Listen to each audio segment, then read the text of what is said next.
Hi friends, Amber here. Welcome back to my channel.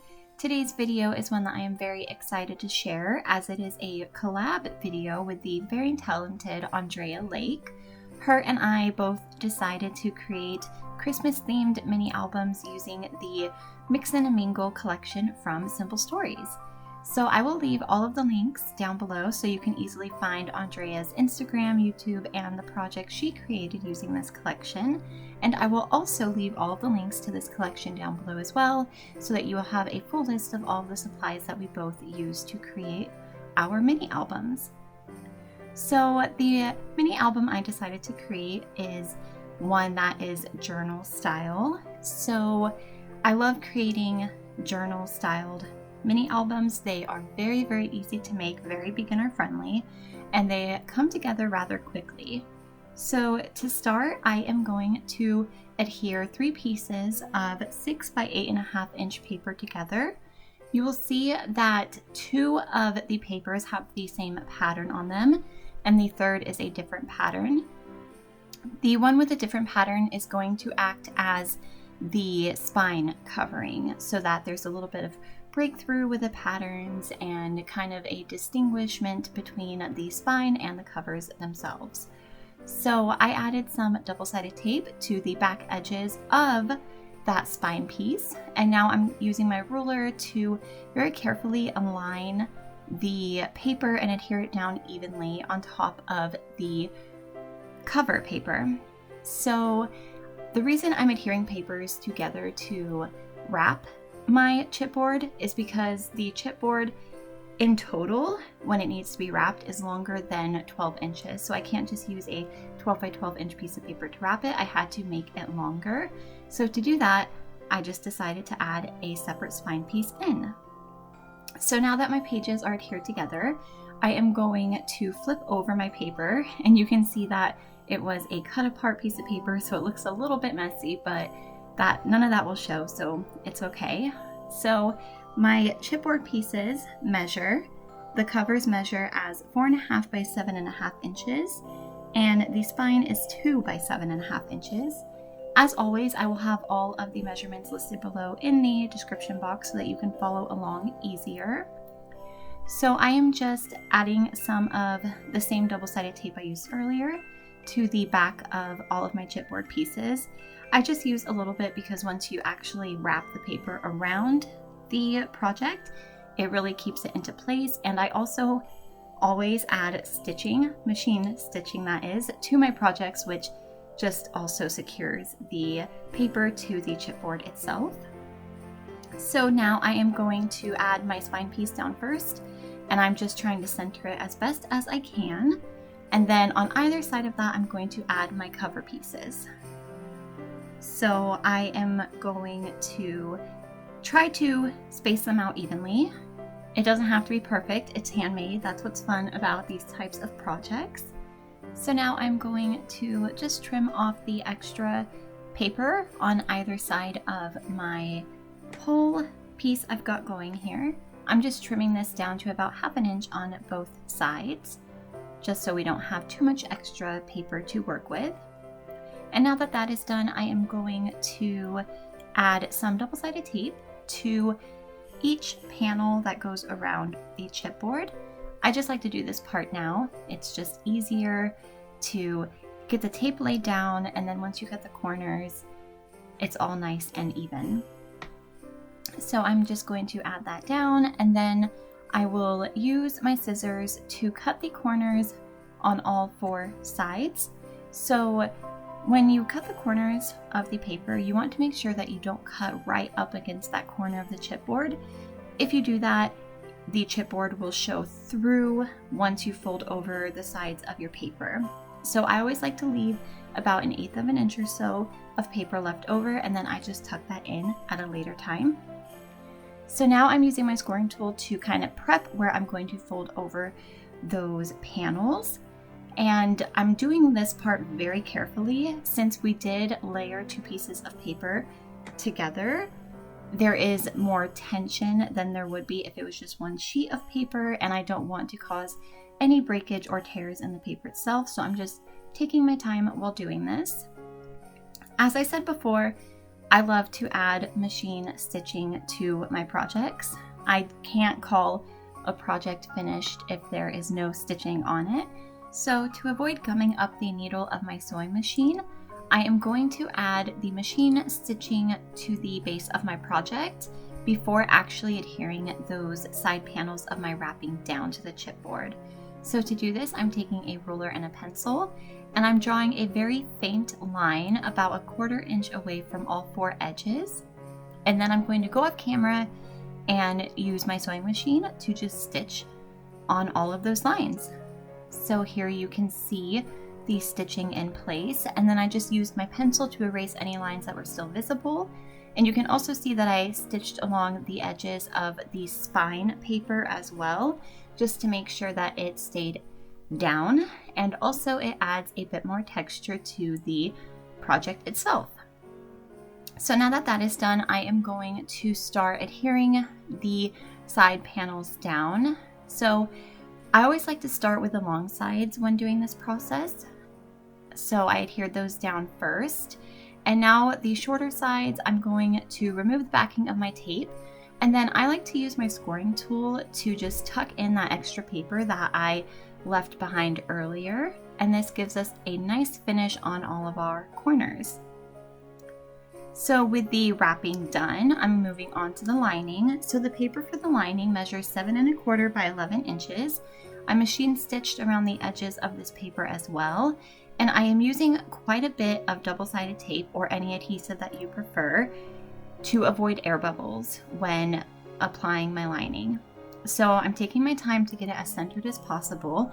To be honest, I always am not really that centered when doing this part of any chipboard album process, but I think it's fine. It's not very noticeable once the entire project is complete.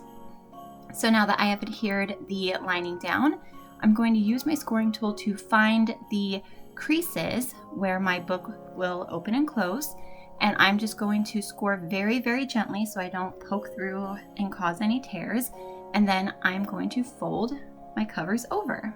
So now that the base of the album is done, I have set it aside, and I am going to move on to creating the pages. So I am using some tags and cut-aparts from the Mix and a Mingle collection. I love using different sizes and shapes of pages in my journal style mini albums. It adds a lot of texture and kind of depth to the project itself. So I have those, I showed you those, I set those aside.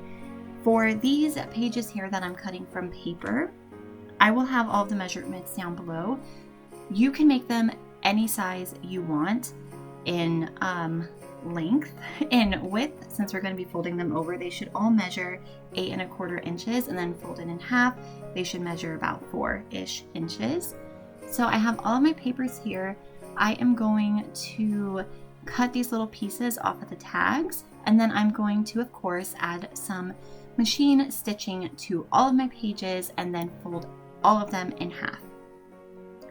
So I really, really love the freedom that you have when creating pages for this type of project. The binding is just going to be elastic thread, so you just have lots of different choices for all different styles of pages.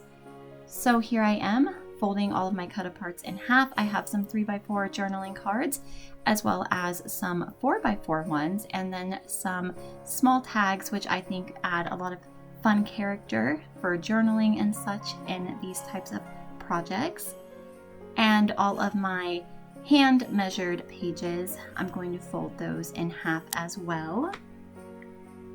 And then I will move on to the actual binding for this mini album. So like I said before, the binding for this project is super easy. I'm just using elastic thread. If you don't have elastic thread, you can use any type of thread or yarn. Any type of string will get the same result. I just prefer elastic because it's a bit stretchy and allows the pages to move around a little bit more. It's also very thin, so it's not as bulky as some other threads or strings might be. So I am just tying this around the cover, adding a double knot, and then I'm just sliding it down onto the spine. I am using 6 pieces of elastic thread, so I will be able to slip in 6 pages, and then I also add a few more little tuck-in parts here and there as well. So I'm just going to repeat this process for all 6 of my strings, and then once those are in place, I like to separate them, 3 on one side, 3 on the other, and then I'm going to add an eyelet using my We Are Memory Keepers Crocodile right up there in the center. So that way everything's kind of nice and even, and I always like adding charms and tassels and any kind of fun stuff like that. So adding this eyelet is a great way to leave a spot for that before the project itself is actually done. So I've added my eyelet, and I used a kind of teal color to kind of blend in and match. And now I'm using a giant lobster clasp as a marker for where I'm going to hang all of my charms. So now that the elastic is in, I am just going to add my pages. So I'm going to stagger these. I'm not just going to go from like smallest page to the largest page. I'm going to go from small to big to medium to big to small, just to get a lot of texture and character, so that when you flip through the album, it's not just one kind of solid mass. So I'm just kind of playing with where I want my pages to go. And I am going to also add, which I do off camera, you'll see when I show you the final project at the end of this video, I also add some bullet journal pages to that flower paper there. That becomes like a little journal.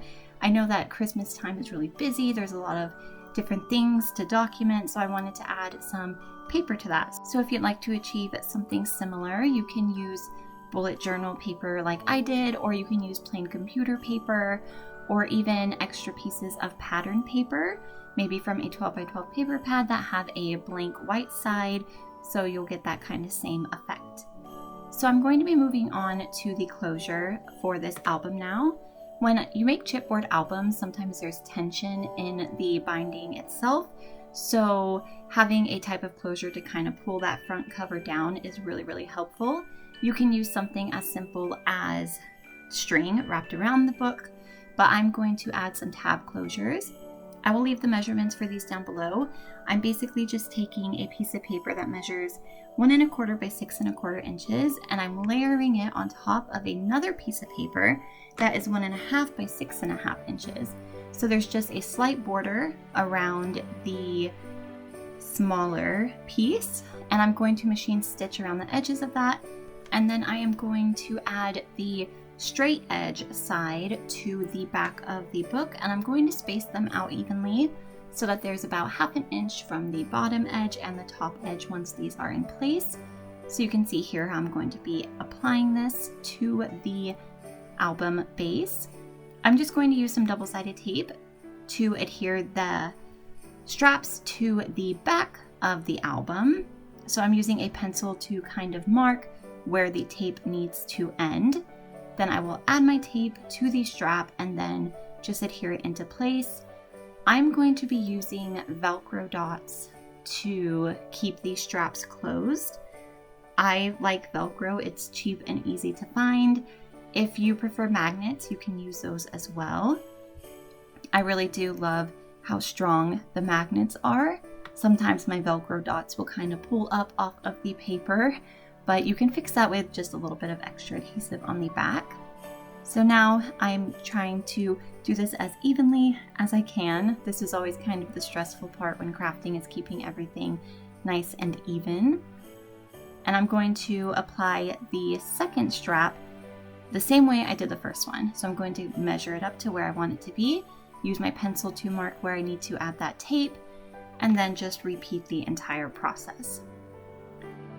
So this is the last step to creating the base of our project. So once this is done, I am going to spend some time off camera completely embellishing and decorating this entire project, which was so fun to do. The Mix and Mingle collection is super cute. It has a lot of traditional and also non-traditional elements for the Christmas season in it, so I had a lot of fun kind of combining and working with both of those styles. So once this is adhered down, I'm going to take my Velcro dots and once again try to apply everything very, very evenly, which is hard with this step since you can't really see where the Velcro dots are going once you have them added to the strap. So I did later on have to kind of rearrange where the top Velcro dot was, but I got it even and it worked out perfectly. I love this kind of closure for albums. I think it's so cute and it also makes it more interactive, which is really, really fun. So last step is adding this Velcro dot and then it's time to share the final project. So you can see here that I added a fun charm to the side. I added a lot of felt tassels and Christmas charms that I had in my stash, which was really, really fun to go through and mix all of that together. On the cover, I added a bunch of elements from the Mix and a Mingle collection to create a nice title and added a little cluster around that. Here you can see all of the pages and how super fun and colorful everything looks with all of the different sizes. I added lots of little clips throughout and little journaling spaces. The tags were a bit challenging to work with because they are such a small space, but I did add a 2 by 2 inch photo mat to one of them. So you'll see throughout the album that I added some photo mats to the pages and then added little tiny embellishment clusters on top. I also added a lot of journaling spaces throughout this project, and that one that just popped up had a little tuck-in spot, which I added a little cut apart behind, but you can also add photos, so it's really fun and versatile. Here I added a tag that can flip up so I can add a photo underneath it. I added some big red pom-poms to that page as well. There's another cut apart. Here is a little photo mat inside of this tag, a spot to journal what I'm currently up to this season, more photo mats. Here on this page, I actually hand stitched a little bit of this flower just for some extra texture in the project. So that is this project completed. Thank you guys so much for tuning in to today's video. Again, be sure to check out the description box for all of the info on this project, as well as the link to Andrea's video. I will see you guys next time. Until then, take care and happy crafting.